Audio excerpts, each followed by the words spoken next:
It's Thursday, December 16th. This is The Gateway. I'm Wayne Pratt. Black families are leaving St. Louis by the thousands for a better quality of life. Researchers say the trend could change the makeup of the city. How you can say you're a major city if one of your largest populations is leaving. St. Louis Public Radio's Andrea Henderson spoke with black people in the region about why they left the city, and we'll have that story in just a few minutes. St. Louis County's Department of Public Health says COVID-19 cases are rising sharply in schools. As St. Louis Public Radio's Kate Grumke reports, the spike comes about a week after St. Louis County lifted its mask mandate. COVID-19 cases are rising for both students and staff in St. Louis County schools, according to a new analysis from the Department of Public Health. The department collects COVID-19 information from schools each week. This latest data showed the highest number of cases among school staff this school year, and it showed the second highest number of cases among students. That's all according to data ending the week of December 4th. In that same time period, there were 550 pediatric cases of COVID, which is the highest number of cases since November 2020. The Department of Health says this data are almost certainly an underestimate because schools self-report the numbers. I'm Kate Grumke, St. Louis Public Radio. At least one school district is firing back after Missouri's Attorney General threatened to sue districts that refuse to drop mask mandates. Eric Schmidt took that step after a Cole County Circuit Court judge ruled public health departments do not have the authority to put such orders in place. But Joe Hatley, an attorney hired by the Lee's Summit School District, is defending the safety precautions. He calls attacks against the board's legal authority, quote, baseless. I think the feeling was that his letter encroached on the authority of the Board of Education, which is a locally elected body, to make its own decisions and to follow the law, which state law allows it to do. It's allowed to run its own affairs free from interference by the Attorney General. Hatley made those comments yesterday on St. Louis on the Air. The owner of the St. Louis Post-Dispatch is being sued by a hedge fund known for gutting newsrooms. As St. Louis Public Radio's Corinne Ruff reports, the legal action comes after Lee Enterprises fought off a hostile takeover by hedge fund Alden Global Capital. Alden claims Lee improperly rejected its offer, breaching its own bylaws. Journalists at the Post-Dispatch say their guard remains up, even though Lee declined Alden's initial offer. Jeff Gordon is a sports columnist with the Post and the president of the paper's union, United Media Guild. As they wait to see what happens next, Gordon is urging people to support local journalism. Because there are those who don't want it, who want it to go away because it's inconvenient. Journalism can be inconvenient. You can point out facts. You can hold people accountable. You can explain how things really are versus how people pretend they are. It's critical stuff, and it's endangered. Gordon says the union recently passed a contract that provides some protection going forward. I'm Corinne Ruff, St. Louis Public Radio. St. Louis attorneys and activists say judges in the city are denying defendants bond more often to keep them in jail before they have their day in court. Court rules limit the use of cash bail to detain people pretrial, but attorneys say judges are denying bond or issuing no bond allowed. Arch City Defenders Executive Director Blake Strode says denying bond and issuing high cash bail have the same effect. It really makes no difference whether their bond set at $1 million or $100,000 or $30,000 that they don't have, or no bond allowed. It's still holding people pre-trial, people that are legally innocent, people who haven't had their day in court. The St. Louis District Defender says the rules mean judges should operate under the presumption that a person be released unless a prosecutor proves otherwise. Damage from last week's tornado in St. Charles County is estimated at roughly $3.5 million. County officials say 26 structures were destroyed, 20 had major damage, several others had lesser damage. 2 St. Charles County residents were treated for injuries. 1 person died. The National Weather Service says that tornado was an EF3 with winds between 136 and 165 miles per hour.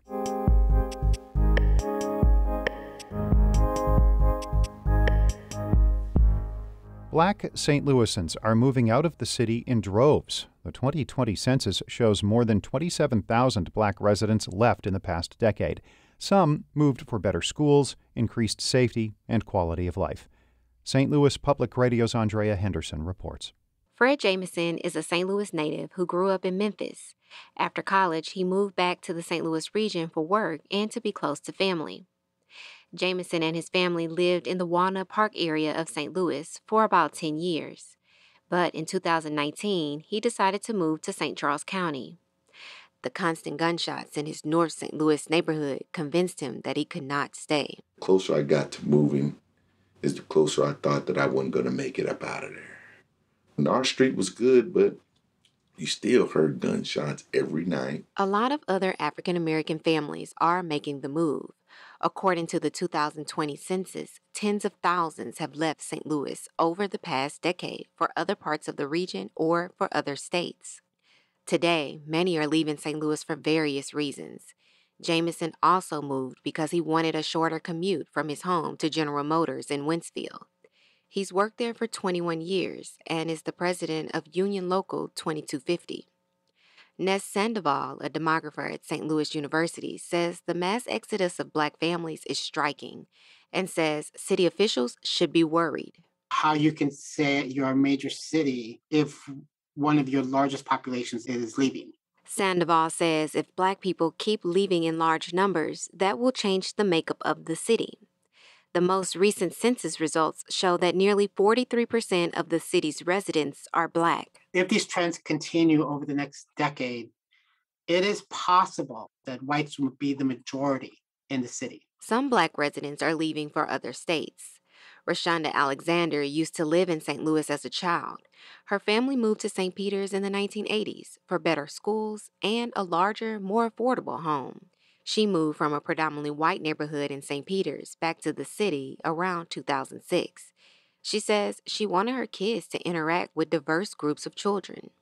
In 2020, Alexander moved her family from the West End neighborhood in North St. Louis to the Central West End area. Like Jameson, she wanted her children to be safe and free from nightly echoes of gunshots. But this past August, the 42-year-old mother of two decided to leave St. Louis altogether. Now, Alexander lives in the fast-growing Houston suburb of Katy. The opportunities in Houston are so plentiful. The cost of living is comparable, but you get more house for your dollar. And then I chose this suburb because it's the #1 school district in Houston. Education is priority for many Black parents in St. Louis.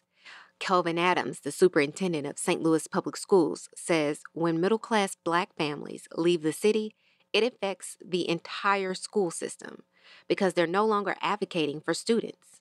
I think it just really impacts the entire region in a negative way because you don't have those advocacies, you don't have those persons making statements for what needs to happen across the board. Adams says the departure of Black families also hurts enrollment. It forced the district to close 6 schools in North St. Louis this year. He says many Black parents whose children are still in the district are dealing with other issues, including housing and crime, and their jobs don't allow them to deeply engage in their children's education. The St. Louis Development Corporation is coming up with a plan to help those parents. Neil Richardson, the corporation's executive director, says to keep Black families in the city and attract new ones, St. Louis must create higher-paying jobs. We have to be able to decrease the vacancy, increase home ownership.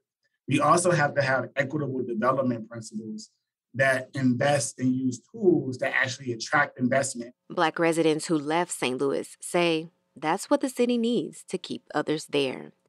I'm Andrea Henderson, St. Louis Public Radio.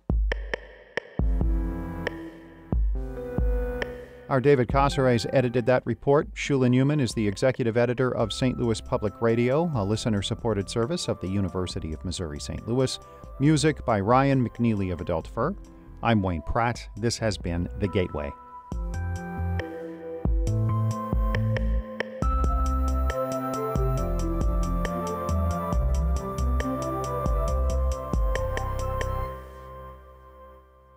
Support comes from the Missouri Forest Products Association. Missouri produces wood pallets, railroad ties, white oak barrels, hardwood floors, and more.